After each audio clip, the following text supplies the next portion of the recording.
Hello everyone, how's it going? So I've played about 30 hours of Marathon. I've gotten a sizable amount of the trophies. I'm missing 4, which I think one of them is not even possible to get right now. It's the Season Pass trophy, which requires you to get 100 levels of Season Pass content. I don't think you can do that right now until they release Season 2 and you've done everything with Season 1. But regardless, like, I want to give my impressions of the game. I usually wait until I 100% it. I'll probably do that on the main channel, but with 30 hours under my belt, I think I have a pretty good understanding of this game. Now, what is the narrative here? The narrative is that they sent a ship called the Marathon into deep space in hopes of colonizing another world. They lost contact of it, and 100 years have passed. Now the ship suddenly reappears, and there's a colony right under Marathon, and you're sent to investigate in accordance to these contracts. You're a mercenary, basically, and you're there to look for answers and gain a profit from it. You'll align yourself with up to 6 factions, which each want you to work for them, but there's really no alignment here. You can literally work for one or the other. It doesn't matter. They're just basically challenges that you have to complete, and you get more of their entire backstory as you complete them.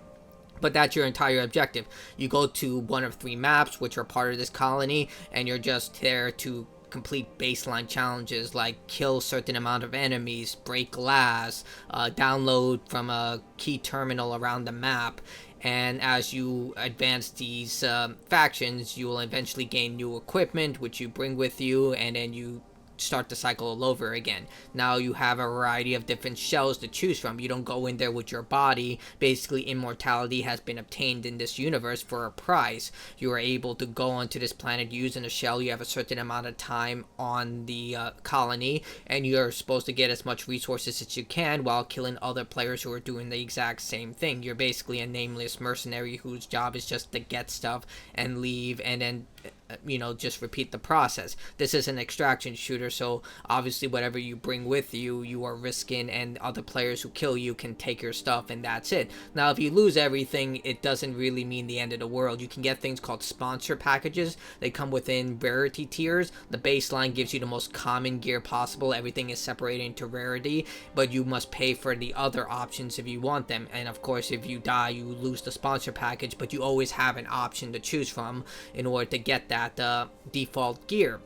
Now, as you advance with factions, you can purchase more options when it comes to equipment. So if you lose everything, you can still have that type of option when it comes to the armory. There's also a vault system where you can store more valuable gear in case you want to save that and not take them on for more dangerous expeditions. Now, the maps come in 3 variants. There's easy, normal, and hard. You unlock them as you play through the game. The easiest map is the biggest map, where you're less likely to encounter players and NPC robots, which basically just serve as, guardians. You can still fight very powerful variants of those robots, they do tell you, and as the match timer clicks down from 30 minutes to 0, the enemies get more powerful. They alert you saying, hey, more powerful enemies are going to come onto the map. These robots are pretty strong, and they shouldn't be taken lightly. Yes, the first set of enemies are pretty weak, but as they advance, they get more deadly and dangerous. They do have like a kind of aimbot aiming system, so they are very accurate, especially at the turrets. Now, of course, you do fight enemy players, and it doesn't matter if you're beginning, intermediate, or very an expert in this game. Regardless, you can choose whatever map and go into it. With the medium map offering more powerful NPCs at the start of the map, and since it's small, you're more likely to encounter players, and the third being the smallest of the map, where you're more likely to encounter more players and more NPC robots. It also has the highest density of resources, and also more secret areas to unlock, which a lot of people have already found out, and they just go straight for it because they have the highest amount of resources, but it comes with a greater risk. And if you die, your teammates can revive you while you're down. You still get to keep your equipment. Or if you're permanently terminated and your bag is dropped and you lose your equipment, they can still revive you, but you start with whatever is left in your bag. So if they took everything, you start with nothing. If they didn't take anything, you get to start with everything that you have. So there's more incentive to stay in the match, especially when it comes to progression. They give you a little extra boost, even if you die completely, that you do gain some of the contracts that the other players are dealing with. Now, just because you're on a team doesn't exactly mean that you have to work together. I've seen seen throughout the game that this game actually encourages selfish play, especially when it comes to contracts. Yes, you do get a portion of the experience if they complete it, but for some reason the game made it that you can't help the other player for certain contracts. You can help them for things like, hey, destroying windows or using healing items, but for the most part, like if it comes to hacking terminals, only that player can hack them. And these things they suck. The reason they suck is because you have to search the entire map to find the terminal. Thank God they are always in the same location. My guides have actually been helping people, but for the most part, I don't get why they don't just put an icon of where you locate this, because seeing that you can be literally headshotted from anywhere on the map, especially now that the game's been out for a few days, a lot of people using long distance rifles. Regardless, it's just like ridiculous. Just tell the player where it is so I don't have to spend 30 minutes looking around the map. Like, I've spent entire matches asking where the hell is this goddamn terminal, and you have to be within 10 feet of it for it to even show up on the map, which is just why. Show us where it is. I don't think that's too hard to ask for, especially considering that you're supposed to be in one of the most highly advanced piece of technology on the planet, or in humanity. Like, the shells are extremely advanced technology. You're telling me you can't tell us where the freaking terminal is? But yeah, the good thing is that most of these challenges, once you complete them, you don't have to do them in a single run, but there are very annoying ones. Like, there's this one for gantry where you have to literally go to a terminal, hack it, then you have to go all over the map to find these point of interest. And guess what? Your allied team, unless you're playing in a pre-made team, are probably going to be like, I'm not going to help you with all of this and risk my equipment, because if they die, they lose everything. So you see what I mean? It should encourage team play. And I don't know if this is a glitch or not, but when you kill NPC robots, for some reason the icon showing that you get experience for killing them only shows up if you get the final blow. If any of your other teammates get the final blow, it doesn't show up. So I don't know if you still get the experience, or they just made it that it has to be the final blow, which if it's that case, that's incredibly stupid. You're supposed to be a team, so whoever kills what should be sharing the resources. I get this as an extraction shooter when it comes to like resource gathering, like ammo and stuff like that, which is its own can of worms that I'll get into. But regardless, why don't you share everything in terms of experience booster? It encourages you to play together. Now, since this is an extraction shooter, you don't have to kill any of the players that you find, but let's face it, I've never seen that. Like, I played over 30 hours. Everyone is shoot on sight. No one, and I mean no one, has actually gone and said, please don't shoot. Everyone kills everyone the second they see them, even if it's for nothing, because that's the other thing. You do gain faction points if you kill other runners, which are player-controlled shells for this faction that encourages you to kill other factions. So I'm just like, why does that share experience but not the NPC robots? It's just like there are a lot of things that don't make sense with this game. Now, the contracts are the primary way in which you gain experience for your faction. You do gain experience regardless if you fail in an expedition. Like, if you die permanently and you didn't get anything whatsoever, you still gain like a small meager amount of points for each of these factions, which is great. But it's definitely encouraged for you to gather resources in order to supplement those organizations, because you do gain skill points into these skill trees that are determined based on your level of rank for these factions, and you need to gather specific resources in order to rank up. Usually it's the default credits for when it comes to buying stuff from the armory, and once you reach around 15 hours, you will have so much credits that it becomes a non-issue. But the real valuable stuff is the resources that are specific to these factions, like unstable biomass, for example, which you can get a lot in the Dire Marsh, which is the second map. There are certain maps that have certain resources that are exclusive to that faction in more plentiful quantity, so you're encouraged to play that in order to get certain factions that you want to get those abilities. And they're separated based on one of 6 tiers, so as you advance their skill tree, you unlock more powerful variants of those skills. And yeah, you can supplement yourself with that faction by using contracts that you get from that faction. There's usually one primary contract which serves as a unique type of objective that you find with that faction, or you can do repetitive unlimited contracts, which are just very annoying ones where, like, hey, kill this amount of enemies, you know, like Call of Duty style contracts in that regard.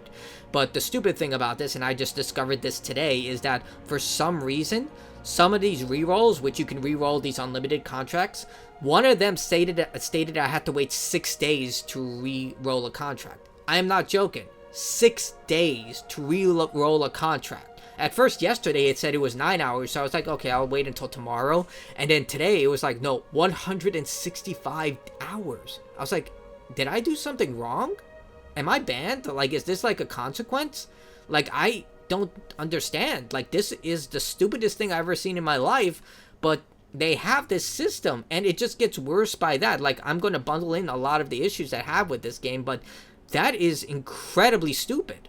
And to consider that Bungie is going to server wipe everyone after after each season, this just it's stupid. Like, there's no other way to say it. Like, you lose everything. I get that that system is trying to encourage people to not hoard resources, so they have to use them, and also to give new players a chance to get into the game. But let's face it, like, you need at least 15 hours, I would say, minimum, in order to understand the various mechanics in this game, because this game has some really, really harsh mechanics. Look, if you're a sweat gamer, if you really like the highs of extraction and losing everything and learning all these mechanics, like, these are really in-depth systems.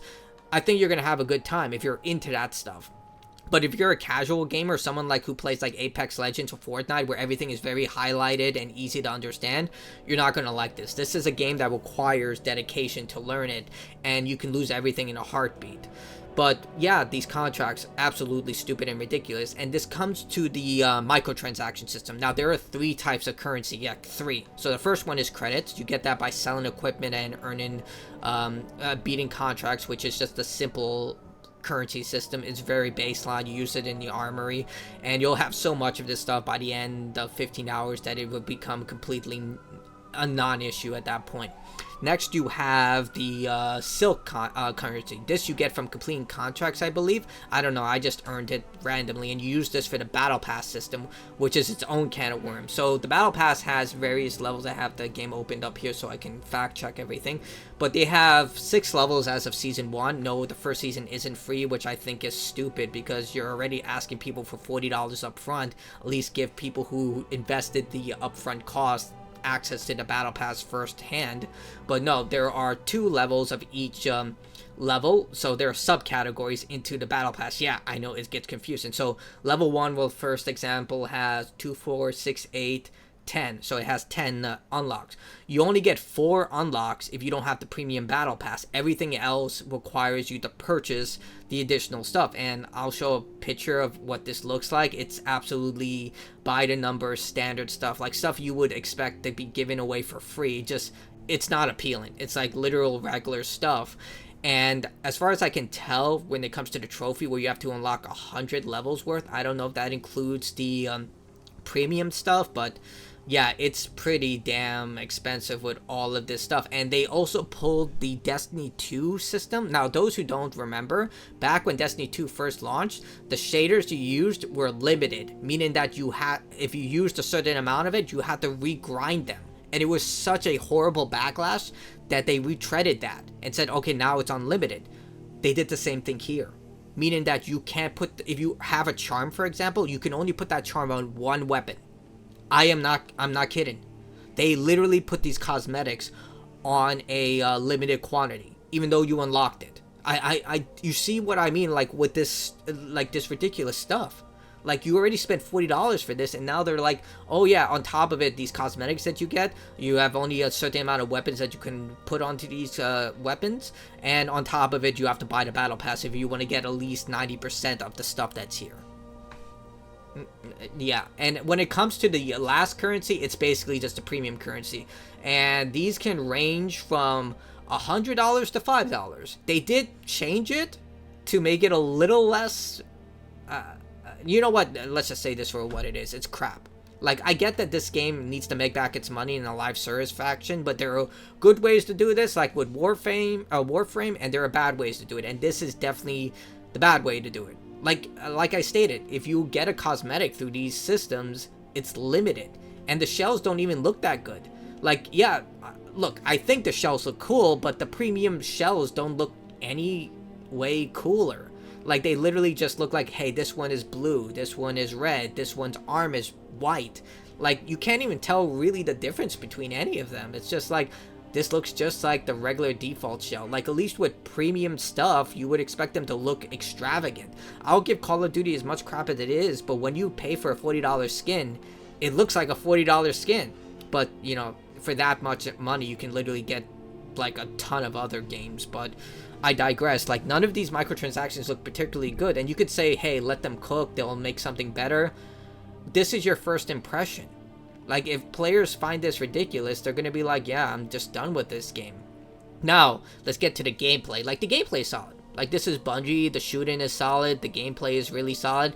The health system is not going to win awards for a lot of people, so there isn't regenerating health in this game. You have resources that you have to regenerate health. There are two types. There are shielding and regular health, and these are extremely rare. They come in different rarities, just like the weapons and gear, so you will, depending on which one you get, determines how much health you regenerate, and it's also on a regeneration system. It's not instant, so it takes time for it to regenerate.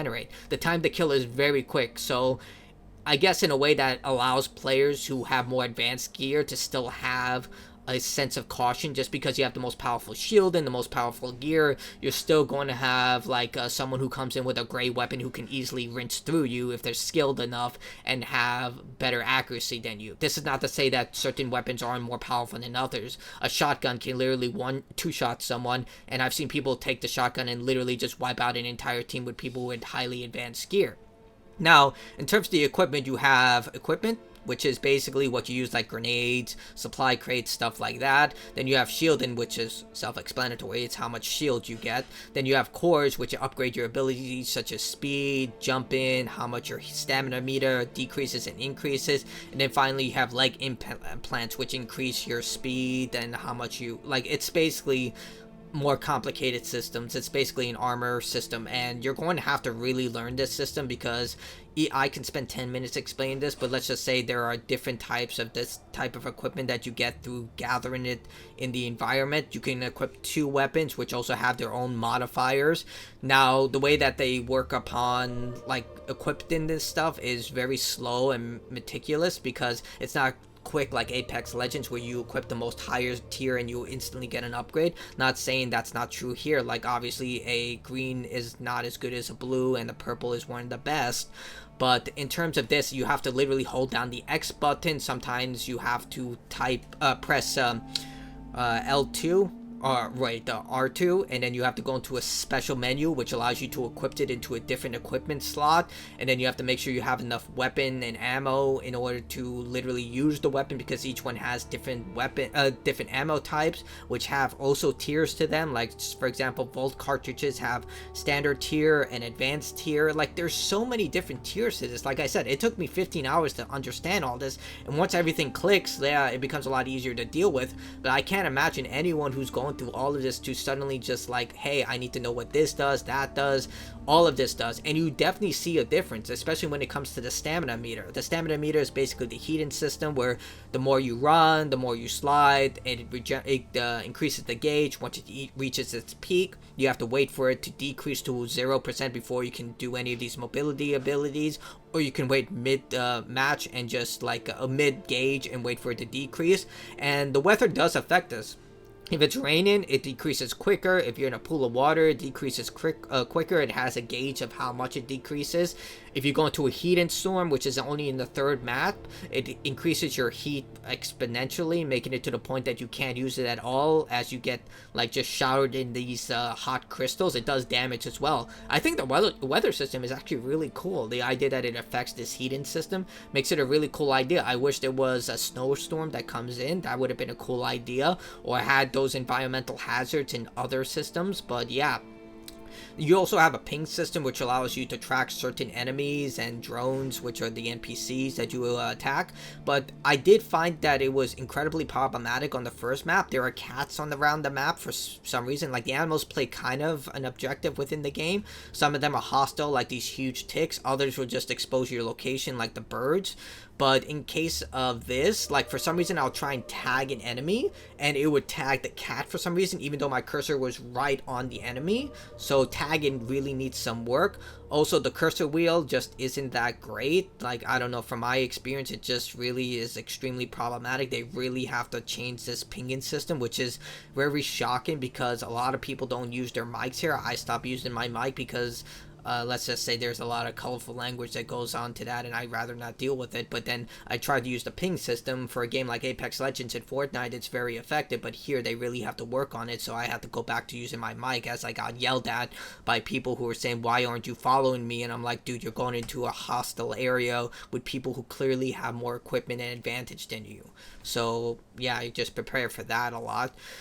Either way, the gameplay is pretty solid, and if you're into like this very sweaty, very complicated meta system, I think you're going to find a lot to love here, especially if you have friends to play with. You can play this solo, and the way that the game works when it plays with solos, that you get more reputational bonus if you play the game solo at the cost of basically being at a lesser advantage, because obviously you don't have two people to watch your back, two people to revive you, so you're at greater danger in exchange for more rewards.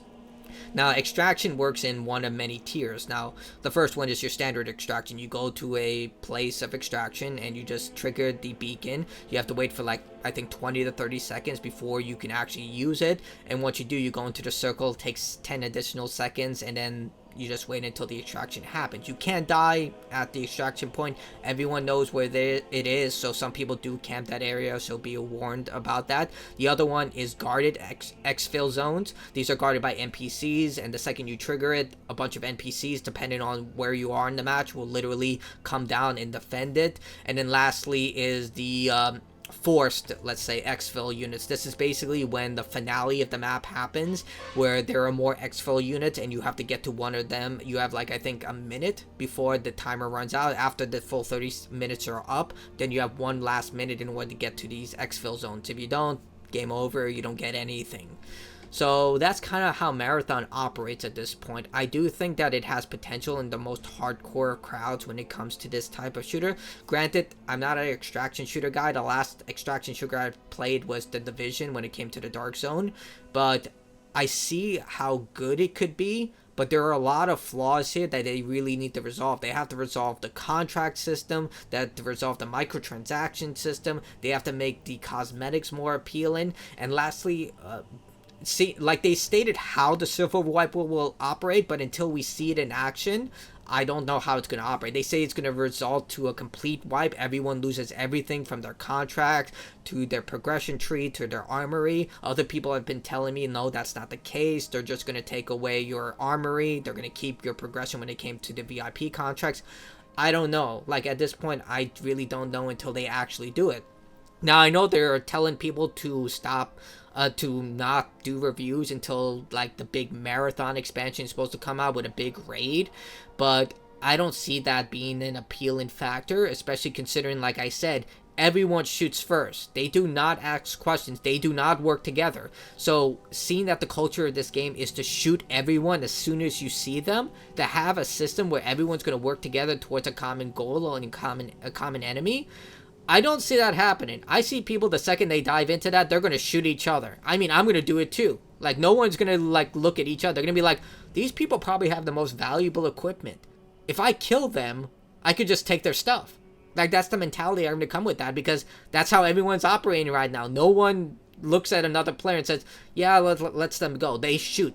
They're like, oh, there's another runner. Even if they have the most baseline equipment, they'll just shoot you, because there's no reason not to shoot the person. You get faction bonuses, and you have a chance of just getting ammo and health, which are so rare in this game. Like, if you come into a match without ammo and health, you're basically screwed, because finding that stuff is almost as rare as finding a purple weapon. They really need to, like, increase the amount of loot points in this game, because I get what they were going for the idea of, like, hey, these points of interest are extremely rare, so you should hunt down every single location. But at the same time, it's so rare that the second you run out of ammo, you're basically fucked. You just have to, like, try and find your way to the latest extraction point as quickly as possible. In fact, I found more success from my team and myself by literally, by the time the extraction point becomes active, like, which is after 10 minutes, you just go straight for it. Especially on the third map where there's only one active extraction point. You just go straight for it, gather what you can, and leave immediately. Anyone who stays past the 20-minute marker are either the best of the best players, or people are asking for a death sentence. So I do not see how this whole cooperative thing is going to work. I guarantee you, everyone's going to kill each other. And lastly, and this is the biggest issue, like, as much as I love the lore of this game, I think the factions are cool. I think the idea of this, the marathon coming out of here, like, it just sounds like such a sci-fi horror-esque story. I look at this and I'm like, by the end of 30 hours, I'm just like, I read the lore documents, I listened to the factions, I'm just like, what the fuck am I even doing? Like, oh, seriously, what am I doing here? Like, it sounds like everyone has their own goal, their own agenda, but everyone's just, like, trying to find out about the marathon and what exactly is going on here. I'm like, then shouldn't we work together?